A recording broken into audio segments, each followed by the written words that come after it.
Hello viewers. आज हम एक बहुत इम्पोर्टेंट टॉपिक पर डिस्कशन करने वाले हैं जो कंपटीशन की तैयारी करने वाले जो स्टूडेंट्स होते हैं उसके लिए बहुत ही इम्पोर्टेंट है। देखिए, जो भी बच्चा जेई या नीट के लिए प्रिपेयर कर रहा है या अपने आगे किसी बड़े एग्जाम्स जैसे यूपीएससी या और भी चीजों के लिए प्रिपेयर कर रहा है, उसके लिए टाइम बहुत ही इंपॉर्टेंट फैक्टर है। टाइम तो हर बच्चे के लिए उतना ही है, डे नाइट मिला के 24 घंटा हर बच्चे के लिए है। कुछ बच्चा टॉपर्स बनता है, कुछ फेलियर होता है। रीजन है उस टाइम को वो यूटिलाइज कैसे करता है। तो एक इम्पोर्टेंट जो टॉपिक इन बच्चों के लिए आता है कि वो स्कूल कौन सा करें। बहुत सारे लोग कहते हैं अटेंडिंग करो, बहुत सारे कहते हैं नॉन अटेंडिंग करो। कोई उसके मेरिट्स गिनाता है, कोई डिमेरिट्स गिनाता है एंड बहुत सारी बातें। मैंने बहुत सारे वीडियो को एनालिसिस किया इसके बेसिस पर, अटेंडिंग नॉन अटेंडिंग, और मैंने पाया कि कोई भी वीडियो ऐसा नहीं है जो उसके हर एस्पेक्ट को टच कर रहा हो, हर एक इंफॉर्मेशन दे रहा हो और कंप्लीट इंफॉर्मेशन मिल जाए जिससे पेरेंट्स और स्टूडेंट्स डिसाइड कर पाए कि क्या करना चाहिए। तो बहुत सारे वीडियो को एनालिसिस करने के बाद मैंने फिर ये डिसाइड किया कि एक ऐसा वीडियो बनाएं जिसमें मेरा जो 25 साल का टीचिंग एक्सपीरियंस है और भी बहुत सारे एक्सपीरियंस है, उसके बेसिस पर लोगों को मैं एक सही सलाह दे सकूं, सही गाइड कर सकूं कि उन्हें क्या करना चाहिए, जिससे उनके बच्चे डॉक्टर इंजीनियर इजीली बन सकें, आसानी से कंपटीशन फेस कर सकें। चलिए आते हैं टॉपिक पर, attending and non attending school.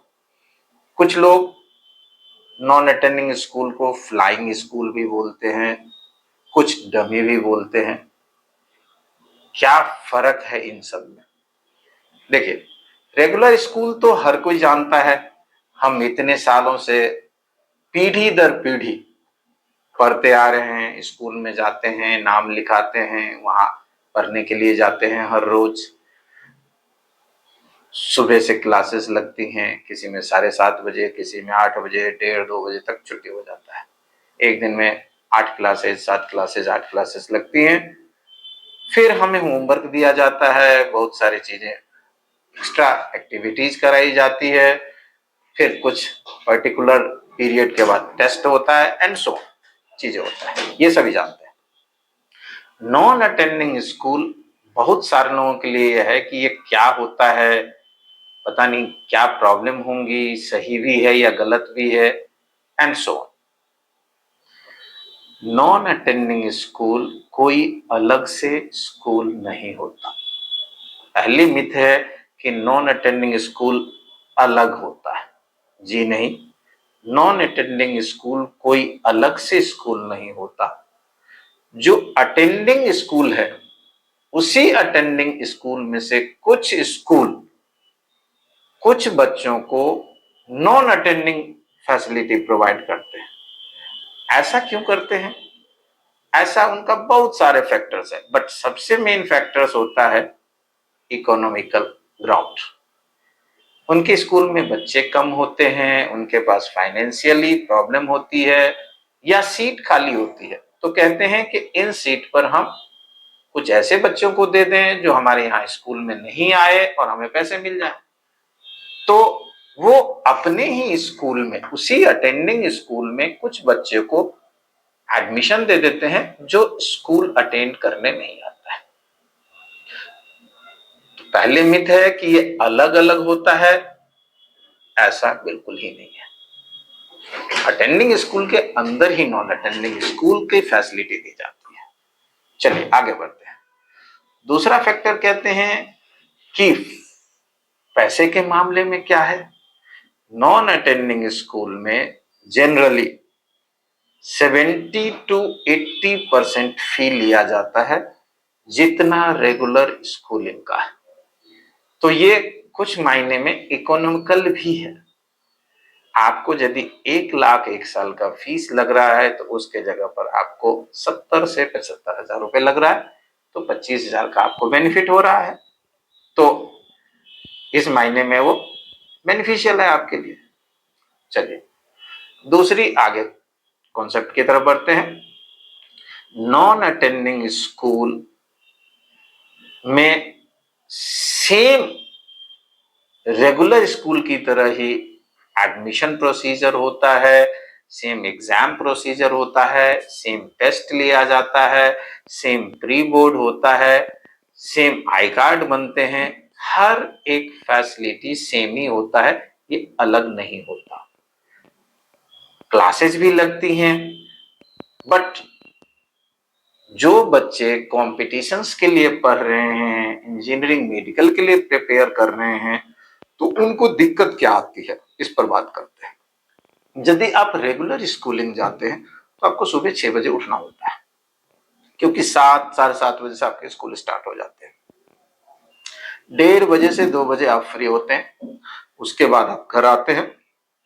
आधा घंटा से 45 मिनट के करीब आपको आने में, घर आने में टाइम लगता है। फिर आप थोड़ा रेस्ट करते हैं, फिर आपके 3:30 बजे के आसपास कोचिंग शुरू हो जाता है। फिर आप कोचिंग जाते हैं, वो 7:30-8 बजे तक चलता है। यदि ये प्रोसीजर सुबह 6 बजे से शुरू होके 8:30 बजे 9 बजे तक चलता है, तो आप उस पीरियड में तो कंटिन्यू भाग रहे होते हैं, इसको कवर करना है, उसको कवर करना है, ये करना है। तो आपके पास अब जो टाइम बचता है वो रात के 10 से 10:30 बजे तक का, मीन्स 1.5 घंटे से 2 घंटे का टाइम बचता है। उस 1.5 से 2 घंटे के टाइम पीरियड में आपको स्कूल का होमवर्क कंप्लीट करना है। सारे टीचर्स के होमवर्क होंगे इधर, 8 सब्जेक्ट 7 सब्जेक्ट जो क्लासेस हुई है उसके सारे का आपको होमवर्क करना है, और होमवर्क आपको करके ले जाना है। फिर जो कोचिंग में आपने पढ़ा है उनकी चीजों को यदि आप रिवाइज नहीं करते हैं, नहीं पढ़ते हैं, तो उससे ये नुकसान होता है कि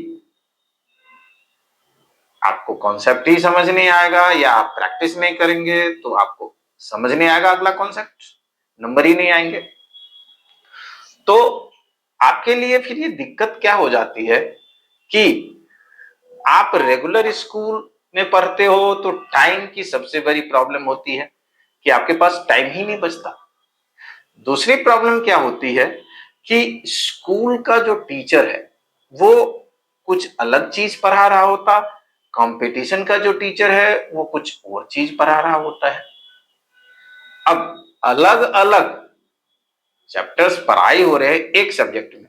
ऐसा आपके पास मान लिया कि 3 सब्जेक्ट है, फिजिक्स, केमिस्ट्री, मैथमेटिक्स या बायोलॉजी, तो इन तीनों के अलग अलग चैप्टर्स चल रहे होंगे स्कूल में, तो आपके लिए तो ऐसे ही टाइम नहीं था रिवाइज करने के लिए। अब ऊपर से ये हो गया कि 6 चैप्टर्स एक साथ चल रहे हैं आपके, 3 स्कूल में अलग अलग और 3 कोचिंग में अलग अलग, तो आपको बड़ी प्रॉब्लम फेस होने लगती है। अब यदि एग्जाम होता है इसके ऊपर से, मान लीजिए 1 महीने 1.5 महीने के बाद स्कूल में एग्जाम हुआ, तो आपने तो वो चैप्टर पढ़ा लेकिन रिवीजन तो किया ही नहीं, प्रैक्टिस तो किया ही नहीं, तो आपको नंबर ही नहीं आएंगे।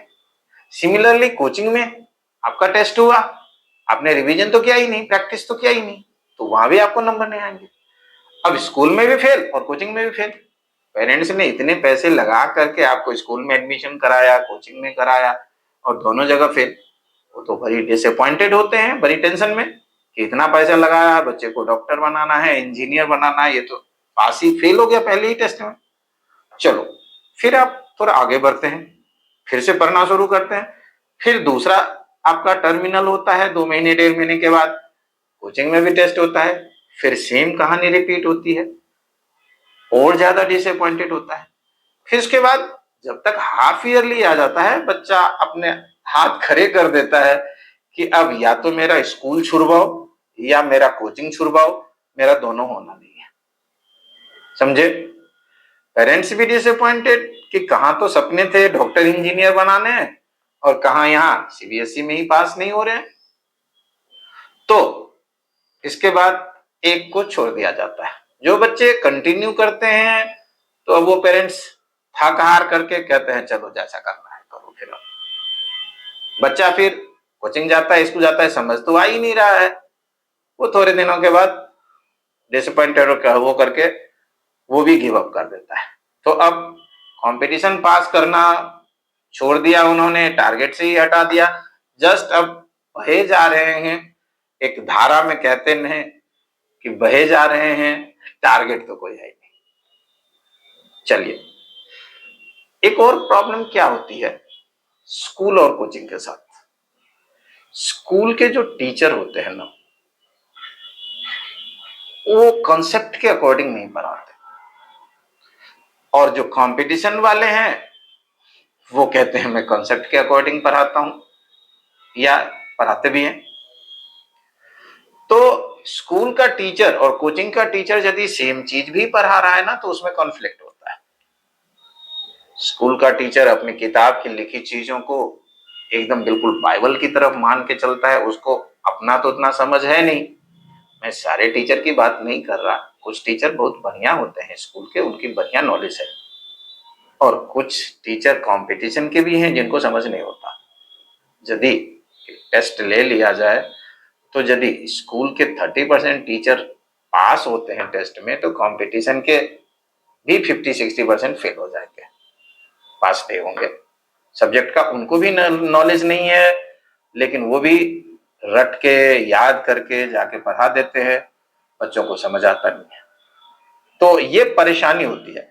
यदि कंपटीशन के टीचर ने पढ़ाया, सीबीएसई के टीचर ने पढ़ाया, और उसके दोनों के बीच में कॉन्सेप्ट नहीं मिल रहा है या अलग अलग कॉन्सेप्ट है, तो बच्चा और परेशान होता है और वो डायलेमा में है। टीचर तो दोनों ही उनके लिए, दोनों ही गुरु हैं, दोनों ही पूजनीय हैं, किसकी बात को माने किसकी बात को ना माने, ये उसके लिए एक इशू होता है, और बहुत बड़ा इशू है ये। अगला होता है, इससे थोड़ा और बड़ा है वो, और भयंकर है। स्कूल के टीचर ने कोई सवाल पूछा और बच्चे ने उसका डिटेल एनालिसिस या वो आंसर्स दिया जो टीचर को नहीं आता या टीचर को इतना पता नहीं है। तो अब उस टीचर को लगता है कि ये मेरे सामने ज्यादा नॉलेज दिखा रहा है या ज्यादा नॉलेज गेन कर चुका है, तो मेरी तो इंसल्ट हो रही है, मेरी तो बेइज्जती हो रही है। क्योंकि क्लास में ओवरऑल तो बहुत सारे बच्चे हैं, उस बच्चे ने डिटेल एक्सप्लेनेशन दिया और टीचर को नहीं आता है, तो टीचर का ईगो हर्ट होता है। अब उस टीचर का टारगेट होता है कि इस बच्चे को, वो जो पूरा बच्चों का वीर है या जो नहीं पढ़ रहे हैं कंपटीशन, उससे सेपरेट कर दें, उसको एज ए एलियन की तरह ट्रीट करें, या उसको उस स्कूल से, उस सोसाइटी से एक अलग आइडेंटिटी माना जाता है, उसकी बेइज्जती की जाती है, उसको टाउंट कसा जाता है, और कोई भी मौका नहीं छोड़ा जाता है कि उसको डिमोरलाइज ना किया जाए। अब बच्चे के लिए इतनी मुश्किल सिचुएशन होती है कि अब उस गुरु की बात को कैसे माने। फिर स्कूल टीचर के बहुत सारे फालतू की एक्टिविटीज होंगी, काम की प्रैक्टिस करना है, कॉपी बनाना है, आंसर्स लिखना है, देख के ही लिखना है, कॉपी पेस्ट करना है, जिसका कोई मीनिंग नहीं है, कोई मतलब नहीं है, लेकिन वो करना है। नहीं तो आप रिस्पेक्ट नहीं कर रहे हैं टीचर की, आपको स्कूल से निकाल दिया जाएगा, आपका कंप्लेन जाएगा। और टीचर की बात को आप काट नहीं सकते भाई, ये तो टीचर की बात को आप काटेंगे तो ये तो आप उनका रिस्पेक्ट ही नहीं कर रहे। तो ये बड़ी मुश्किल सीन है आपके लिए। ये सीन बहुत ही डेंजरस है और बहुत ही नुकसानदायक है। रीजन, आप अपना कॉन्फिडेंस ही लूज कर देते हैं। तो और ये जनरली हम देखते हैं, क्योंकि मेरे भी कुछ बच्चे थे जिनको मैं पढ़ाता हूँ, स्कूल में जाते हैं, आंसर्स उन्होंने दिया और टीचर को नहीं आता है, वो तो कहता है जो किताब में लिखा है वही लाइन होना चाहिए, उससे एक्स्ट्रा नहीं होनी चाहिए।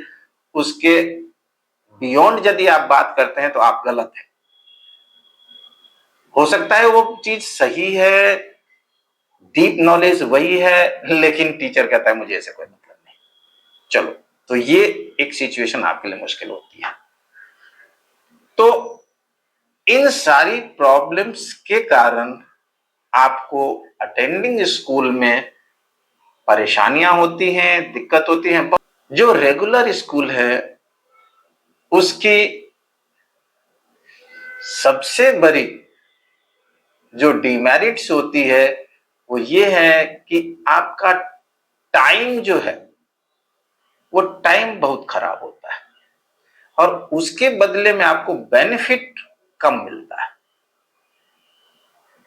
उसके कुछ बेनिफिट्स हैं, जैसे देखें, आप स्कूल जाते हैं तो आपका सोशल नेटवर्क बनता है, बहुत सारे दोस्त होते हैं, बहुत सारे टीचर्स होते हैं, उनके इंटरेक्शंस होते हैं, आप कहीं स्टेज शेयर करते हैं, कोई और एक्टिविटी में पार्टिसिपेट करते हैं, आप टेस्ट देते हैं, आप एग्जाम लिखते हैं, आपकी बहुत सारी गलतियों को बताया जाता है एंड कुछ टीचर कोऑपरेटिव भी होते हैं, वो आपको हेल्प भी करते हैं। तो एक ओवरऑल पर्सनालिटी डेवलपमेंट आपका होता है, जो हमारे लाइफ का सबसे इंपॉर्टेंट फैक्टर है। यदि एक बेहतर इंसान बनना है, एक बेहतर सिटीजन बनना है, तो आपकी पर्सनैलिटी बढ़िया होनी चाहिए।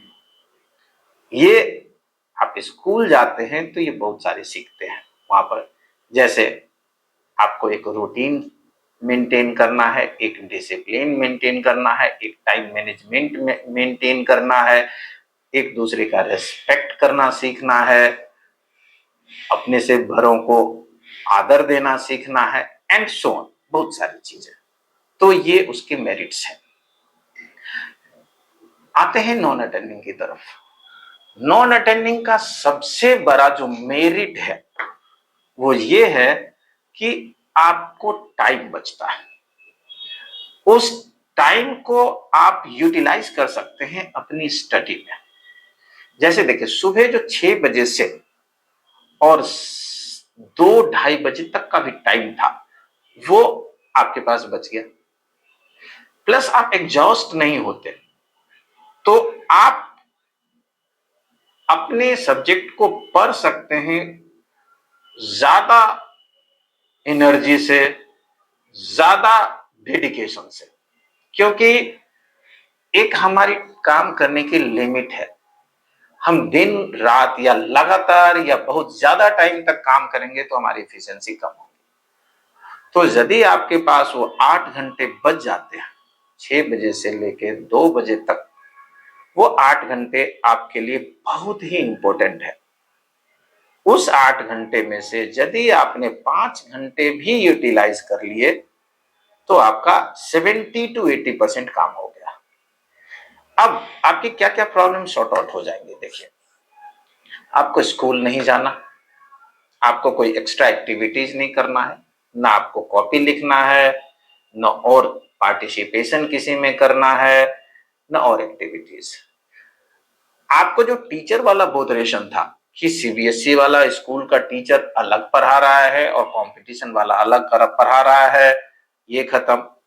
टीचर का ईगो, टीचर की बोधरेशन, टीचर का कॉन्फ्लिक्ट जो था आपके साथ, वो भी खत्म। अब आप सिर्फ कॉम्पिटिटिव वाले पार्ट पे फोकस करते हैं, तो आप उसमें बढ़िया करने लगते हैं। अब कुछ पेरेंट्स की ये हमने कंसर्न देखा है कि वो कहते हैं सर, सीबीएसई यदि नहीं पढ़ेगा, स्कूल नहीं जाएगा तो सीबीएसई का कैसे पढ़ेगा, सीबीएसई की तैयारी कैसे करेगा, और स्कूल जाएगा तो बार बार वहां पर टेस्ट देगा, प्रैक्टिस करेगा तो अच्छे नंबर आएंगे सीबीएसई। ये कॉन्सेप्ट बिल्कुल गलत है। मैं बता दूं, सीबीएसई के अंदर जितने भी बोर्ड के क्वेश्चंस आते हैं वो 95% क्वेश्चन सीबीएसई के बैक के क्वेश्चंस होते हैं, एनसीईआरटी की बुक का। आप यदि चाहते हैं कि आपको 90% या उससे ऊपर नंबर आए, तो आप एनसीईआरटी के बैक का जितना क्वेश्चन है या इन टेक्स्ट जितना क्वेश्चन है, आप उसको लिख डालिए, उसके आंसर्स लिख डालिए। और ये 2 बारी आप लिख दीजिए, 3 बारी लिख लीजिए, कुछ कुछ इंटरवल्स के बाद आप देखेंगे आपको कहीं परेशानी नहीं आया। अब कहते हैं कि जैसे कंपटीशन वाले जो पढ़ाते हैं वो तो सीबीएसई का पढ़ा ही नहीं रहे, तो इसका सीबीएसई कैसे तैयारी होगा? इसका मैं सॉल्यूशन बताता हूं। और मैं अपने बच्चों को पढ़ाता हूं तो इसी तरह पढ़ाता हूं और किसी बच्चे को इसमें दिक्कत नहीं आती है। जब आपके कॉम्पिटिशन्स के चैप्टर्स पढ़ाए जा रहे हैं तो एक चैप्टर जैसे 3 दिन, 4 दिन, 5 दिन लगा करके खत्म हो गया आपका, फिर आप उसको प्रैक्टिस करते हैं, क्वेश्चंस बनाते हैं, डाउट डिस्कशन करते हैं।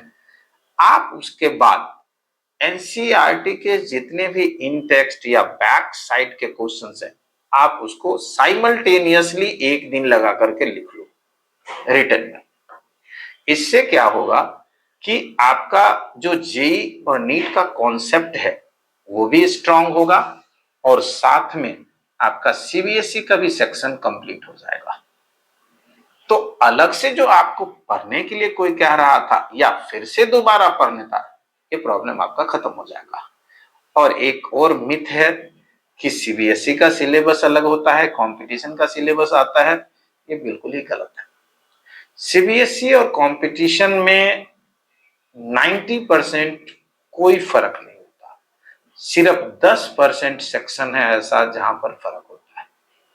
सीबीएसई एक बेसिक नॉर्मल कॉन्सेप्ट है, किसी भी चीजों के बारे में एक स्मॉल या कम इंफॉर्मेशन पूछता है, सीधा सीधा सवाल पूछता है, बार बार वही पूछता है। कंपटीशन उसे ट्विस्ट करके पूछता है। कंपटीशन में उसका डिटेल नॉलेज होना आपको जरूरी है, तभी आप बना पाएंगे। एक सिंपल सा एग्जांपल लेता हूं, ये पेन है, ये पेन देखिए, हम सीबीएसई में पढ़ते हैं पेन क्या है और इसका क्या फंक्शन है। हम किसी बच्चे को जिन्होंने पेन देखा ही नहीं है, हम ये पढ़ा देते हैं पेन एक इंस्ट्रूमेंट है जो लिखने के काम आता है, रट लो, पेन एक इंस्ट्रूमेंट है, लिखने के काम आता है। अब वो बार बार हर साल यही आएगा, पेन क्या है, इसका क्या फंक्शन है। किसी को भी रटवा दीजिए, पेन एक इंस्ट्रूमेंट है, लिखने के काम आता है, दैट्स ऑल, वो लिखता रहे, नंबर मिलते रहेंगे। कंपटीशन के अंदर ये पूछेगा कि ये पेन किस चीज से बना है, कितना लिखता है, किस कलर में अवेलेबल है, इसका कॉस्ट कितना है, और भी इसके क्या मेरिट्स हैं, डिमेरिट्स है। मैं यदि किसी बच्चे को ये समझा दूं कि ये पेन पीवीसी से बना है, ये 1000 मीटर लिखता है, ये ट्रांसपेरेंट है, ये ड्यूरेबल है, इसका कॉस्ट 5 रुपीज है और ये रिफिलिंग किया जा सकता है। तो यदि फिर पूछा जाए कि पेन क्या है और इसका क्या फंक्शन है, तो क्या वो बच्चा नहीं बता पाएगा? वो तो कहेगा मुझे इसके बारे में और भी नॉलेज है कि ये पेन कितने का है, किस चीज से बना है, क्या क्या और खूबियां है, एंड सो ऑन। तो ये कहना कि कंपटीशन के कॉन्सेप्ट अलग हैं और सीबीएसई के कॉन्सेप्ट अलग हैं, बिल्कुल ही गलत है।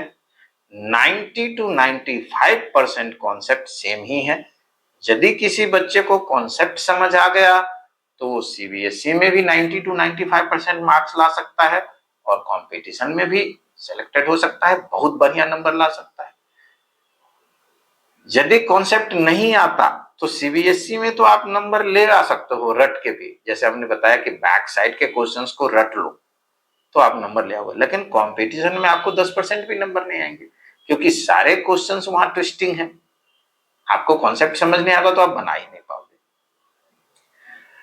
तो ये उनमें फर्क है। हम कुछ बच्चों से ये सुनते हैं, पेरेंट्स से, कि सर इसके आईआईटी में या नीट में तो बहुत बढ़िया नंबर आ रहे हैं, और इसके सीबीएसई वाले स्कूल में तो नंबर ही नहीं आ रहे। इसको आईआईटी तो आता है, लेकिन इसको सीबीएसई नहीं आता है। ये बिल्कुल स्टूपिड वाली क्वेश्चन है कि आईआईटी आता है और सीबीएसई नहीं आता, ऐसा पॉसिबल ही नहीं है। सीबीएसई एक बेसिक कॉन्सेप्ट है और आईआईटी और नीट उसका एडवांस कॉन्सेप्ट एंड एप्लीकेशन है। यदि आपको बेसिक कॉन्सेप्ट नहीं आता तो एप्लीकेशन कैसे आप कर सकते हैं, उसका डिटेल नॉलेज कैसे हो सकता है। हो सकता है वो बच्चा नंबर चीटिंग करके ला रहा हो, चोरी करके ला रहा हो, या टीचर ने नंबर पहले उसको आंसर्स बता दिए हो, या कहीं से उसने आंसर्स समझ लिए हो या रट लिया हो सकता है पैकेज के क्वेश्चंस को रट लिया हो और वही क्वेश्चंस दिया हो तो उन्होंने उसका आंसर लगा दिया, बट एक्चुअल में उसे उस चीज का समझ ही नहीं है। यदि समझ आएगा तो दोनों जगह ही परफॉर्म करेगा वो। इसीलिए यदि आपका बच्चा कंपटीशन पढ़ रहा है तो अलग से कोई सीबीएसई का टीचर ना लगाए, अलग से कोई कोचिंग ना लगाए, और बच्चे का टाइम खराब होगा और वो नुकसानदायक होगा, हार्मफुल होगा बच्चे के लिए। ठीक है, तो नेक्स्ट कॉन्सेप्ट की तरफ बढ़ते हैं। अब फिर नॉन अटेंडिंग स्कूल से आपको ये बेनिफिट है कि आपको टाइम बचता है, आपको रिवीजन कर सकते हैं, आपको प्रैक्टिस में टाइम डेडिकेट कर सकते हैं और ज्यादा से ज्यादा आप प्रैक्टिस, रिवाइज, स्टडी कर सकते हैं और अपना रिजल्ट बढ़िया बना सकते हैं। हाँ, कुछ दिक्कत होती है कि जैसे सीबीएसई वाले सेक्शन आपको कोचिंग पढ़ाता नहीं है या उसके आंसर्स आप लिखते हैं तो वो करवाता ही नहीं है, तो उससे क्या होता है कि बच्चे उसे करते ही नहीं। हमने देखा है कि बच्चे एनसीईआरटी या सीबीएसई सेक्शन को कर ही नहीं रहे होते हैं। 1 साल, 1.5 साल, 2 साल तक कॉम्पिटिशन्स पढ़ रहे हैं और सीबीएसई वाले सेक्शंस को टच तक नहीं किया, बनाया नहीं क्वेश्चन। अब जब पेपर का टाइम आता है तो उसे यदि आ भी रहा है कॉन्सेप्ट तो उसको शॉर्ट लिख देता है या प्रॉपर लिखता नहीं है। देखिए, कंपटीशन ऑब्जेक्टिव क्वेश्चन होता है, उसमें सिर्फ टिक लगाना है, लेकिन जो बोर्ड के एग्जाम्स है वो सब्जेक्टिव है। आपको उसमें क्या लिखना है, क्या नहीं लिखना है, कितना लिखना है, क्या स्टेप है, उसके नंबर होते हैं। तो ये चीजें मैंने पहले भी बताया कि आप यदि साथ साथ कर लेते हो कि कंपटीशन का जो जो चैप्टर पढ़ाया जा रहा है आप उसके बैक साइड के उसी चैप्टर्स के एनसीईआरटी क्वेश्चंस खुद से लिख लो, आप उसको चेक करा लो, तो आपका ये काम कंप्लीट हो जाएगा और बहुत बेनिफिशियल होगा आपके लिए। तो इस तरह आप कर सकते हैं। नेक्स्ट पॉइंट की तरफ बढ़ते हैं। कहते हैं कि नॉन अटेंडिंग स्कूल जो है वो लीगल है या इलीगल है, इसको लेकर के बहुत सारे क्वेश्चंस मेरे पास आते हैं, पेरेंट्स आते हैं और कहते हैं कि sir non attending school illegal है, करेंगे फंस जाएगा, बच्चे का करियर बर्बाद हो जाएगा। मैं इस बात पर फोकस करना चाहूंगा। देखिए, लीगल और इलीगल की बात उस ऑब्जेक्ट के लिए होती है जो एग्जिस्ट करता है। एक एग्जाम्पल लिया, ये मेरा मोबाइल है, ये किसी ने चुरा लिया, तो हम पुलिस के पास जाते हैं कि इसने मेरा ये सामान चोरी कर लिया है और इसके लिए इसके ऊपर कार्रवाई की जाए, उसे पनिशमेंट दिया जाए या सो ऑन। हमारे पैसे चुरा लिए, हमारा कोई सामान चुरा लिया एंड सो ऑन, या बहुत सारी चीजें। नॉन अटेंडिंग स्कूल एक्चुअल में होता ही नहीं है। नॉन अटेंडिंग स्कूल फॉर्मल में होता ही नहीं है। ये एक इनफॉर्मल वे है। हम नॉन अटेंडिंग स्कूल को एक वर्ड के तौर पर जनरेट किए हैं, एक्चुअल में होता ही नहीं है। चाहे नॉन अटेंडिंग हो, चाहे डमी हो या फ्लाइंग हो, एक ही चीज है। ये सारे रेगुलर स्कूल ही है, बस इसमें हम ये करते हैं कि हमारा नाम लिखा जाता है स्कूल में, स्कूल की चीजों को यूज नहीं करते हैं, अवेल नहीं करते, जैसे उनकी क्लास करना, टेस्ट देना, उनकी एक्टिविटीज को करना, ये सारी चीजें नहीं करते हैं। कागज पर हमारा अटेंडेंस बन रहा होता है, हमारी सारी एक्टिविटीज शो हो रही होती है और हम रेगुलर स्टूडेंट ही शो होते हैं। नॉन अटेंडिंग ना तो कोई स्कूल होता है और ना कोई एडमिशन होता है, ये सारे रेगुलर है। इसीलिए ये मिथ कि नॉन अटेंडिंग इलीगल है या लीगल है, ये बेसलेस है। नॉन अटेंडिंग कोई स्कूल नहीं होता और कोई लीगल और इलीगल का कॉन्सेप्ट ही इसमें नहीं लगता। हाँ, फिर सीबीएसई क्या करता है, ऐसे कुछ स्कूलों में यदि उसे इंफॉर्मेशन मिलता है कि नॉन अटेंडिंग है तो चेकिंग करता है कि बच्चा उसमें आ रहा है या नहीं आ रहा है, और यदि उसको अटेंडेंस में या किसी चीज में कोई ऑफ द वे रूल के बियॉन्ड जाकर के कोई एक्टिविटी लगता है तो उस बेसिस पर स्कूल पर कार्रवाई होती है, ना कि नॉन अटेंडिंग के बेसिस पर। डॉक्यूमेंटेशन नहीं है, किसी बच्चे का फर्जी डॉक्यूमेंटेशन है या और भी बहुत सारे फैक्टर्स हैं, बट नॉन अटेंडिंग के बेसिस पे कोई उस पे इलीगल वर्क नहीं होता है या इलीगल कोई उस पे रूल्स रेगुलेशन इम्प्लीमेंटेशन ये सब नहीं होते हैं। तो ये चीजें बिल्कुल दिमाग से निकाल दें कि लीगल और इलीगल की बात। मैं एक सिंपल से एग्जांपल से बताता हूँ।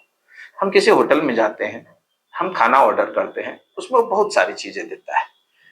हम उसमें से कुछ चीजें अच्छा लगता है तो खा लेते हैं, कुछ चीजें अच्छा नहीं लगा छोड़ देते हैं। उसके लिए हमें पनिशमेंट नहीं दिया जाता है, ये नहीं कहा जाएगा कि ये इलीगल है, आपको अब जेल जाया जाए या पेनल्टी लगाई जाए या आदर्श। उसी तरह स्कूल की कुछ चीजें हमें अच्छी लगती हैं या हमारी जरूरत है तो इसीलिए हम उसे अवेल करते हैं। कुछ चीजें हमें लगता है कि नहीं है बढ़िया तो हम उस चीजों को नहीं करते हैं।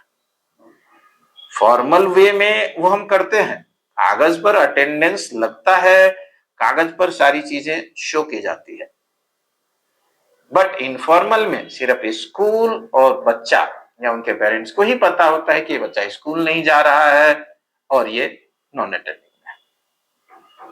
तो इसीलिए इस दुविधा को या ये जो आपका डायलेमा है इसको आप हटाएं और लीगल इलीगल के इश्यूज से बाहर निकले। चलिए नेक्स्ट टॉपिक पर फिर डिस्कस करते हैं। नेक्स्ट टॉपिक है कि अब फाइनल कंक्लूजन पर आते हैं कि करना चाहिए या नहीं करना चाहिए, कौन सा बच्चा करे और कौन सा नहीं करे। मैं अपनी तरफ से ये कंक्लूजन दूंगा कि जो बच्चा डेडिकेटेड है, पढ़ना चाहता है, डॉक्टर इंजीनियर बनना चाहता है, तो उसके लिए टाइम एक बहुत बड़ा इंपॉर्टेंट फैक्टर है। वो बच्चा नॉन अटेंडिंग करे और अपने टाइम को यूटिलाइज करे और उससे प्रैक्टिस करे, रिवीजन करे, डाउट डिस्कशन करे एंड सो ऑन, और बढ़िया नंबर लाए। वो बढ़िया रैंक ला सकता है। मैंने ही देखा है कि मेरे कोचिंग में ही फर्स्ट अटेम्प्ट में ही बच्चा 29 रैंक लाया है, नीट में, एम्स में सेलेक्टेड हुआ है, 11th रैंक लाया है, एडवांस में सेलेक्टेड हुआ है फर्स्ट अटेम्प्ट में। और जो स्कूल जा रहे थे वो दूसरे तीसरे अटेम्प्ट में जाकर पास हुए। मैं ये नहीं कह रहा हूं कि आप नॉन अटेंडिंग कर लेंगे तो आप बढ़िया रैंक ले आएंगे। आप उस टाइम को यूटिलाइज कैसे करते हो इस पर डिपेंड करता है। यदि आप नॉन अटेंडिंग कर रहे हो तो मेरा कहना है कि आप उस टाइम को यूटिलाइज करो, तब उसका कोई मतलब है, और तभी करें नॉन अटेंडिंग। अदरवाइज क्या होगा, यदि आप डेडिकेटेड नहीं हैं, आप डिसिप्लिन नहीं मेंटेन करते हैं, तो आप उस टाइम को सोने में, मोबाइल में, अपने सोशल दोस्तों के साथ या अदर एक्टिविटी में वेस्ट करना शुरू कर दोगे। तो आपका उधर स्कूलिंग का जो डिसिप्लिन था वो भी खत्म हो गया और इधर आपने उस टाइम को यूटिलाइज नहीं किया और वो भी टाइम आपने वेस्ट कर लिया। तो आपको नुकसान होता है इससे। यदि आप डिसिप्लिन खत्म कर लिए अपना, तो आप कभी सक्सेस नहीं हो सकते एग्जाम में और इवन फुल लाइफ किसी भी एक्टिविटी में। डिसिप्लिन आपको हर जगह नेसेसरी है, जरूरी है। आपका टाइम मैनेजमेंट ही आपको सक्सेस तक पहुंचाता है। यदि टाइम मैनेजमेंट नहीं है तो आपके लिए बहुत मुश्किल है सक्सेस होना। आप 5 घंटा पर हो, 6 घंटा पर हो, 8 घंटा पर हो, 10 घंटा, ये टाइमिंग मायने नहीं है, लेकिन जितनी टाइम आप पर है, जो आपके वर्क हैं उसे कंप्लीट करना है आपको और परफेक्टली कंप्लीट करना है। ये नहीं कि दिखाने के लिए आप कंप्लीट कर रहे हो, इससे रिजल्ट नहीं आएगा। तो रिजल्ट के लिए आपको अपने सिलेबस को कम से कम 3 बार पढ़ना होगा, रिवीजन करना होगा, प्रैक्टिस करना होगा, डाउट डिस्कशन करने होंगे एंड सो ऑन। तो ये डिसीजन मैं आप पे छोड़ता हूं कि आपको अटेंडिंग करना चाहिए या नॉन अटेंडिंग करना चाहिए, क्योंकि मैंने सारी इंफॉर्मेशन आपको दे दी है कि अटेंडिंग के क्या मेरिट्स हैं, क्या डिमेरिट्स हैं, नॉन अटेंडिंग के क्या मेरिट्स हैं और क्या डिमेरिट्स हैं। आप किस कैटेगरी में आते हो, आपके लिए कौन सा फिट बैठता है, ये आपको डिसाइड करना है।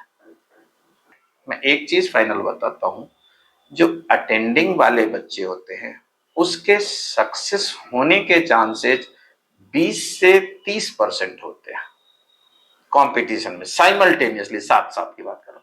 लेकिन जो नॉन अटेंडिंग वाले बच्चे हैं उसके सक्सेस के चांसेस 70 to 75% होते हैं। ये एक्सपीरियंस जो 25 साल का मेरा है, मैंने 25 साल से जेई और नीट वाले को पढ़ाए हैं और हजारों बच्चों का सिलेक्शन कराया है, उस बेसिस पर मैं कह रहा हूं, ये नहीं कि किसी से सुन के कह रहा हूं।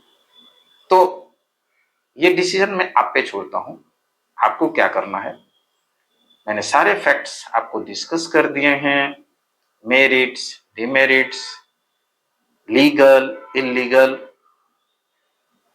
बाकी आप डिसाइड करें, उन सारे को एनालिसिस करें। यदि फिर भी आपको लगता है कि कुछ इंफॉर्मेशन आपको और चाहिए और कुछ चीजें मैंने इसमें नहीं बताई हैं, तो आप मुझे फोन कर सकते हो, नीचे दिए गए नंबर है उस पर आप मुझे फोन कर सकते हो, व्हाट्सएप कर सकते हो। मिलते हैं फिर नेक्स्ट वीडियो में किसी और नए टॉपिक के साथ। तो आप हमारे चैनल को सब्सक्राइब भी कर सकते हैं और यदि आपको अच्छा लगा हो, इंफॉर्मेशंस आपके लिए बेनिफिशियल रहा हो, तो आप लाइक भी कर सकते हैं।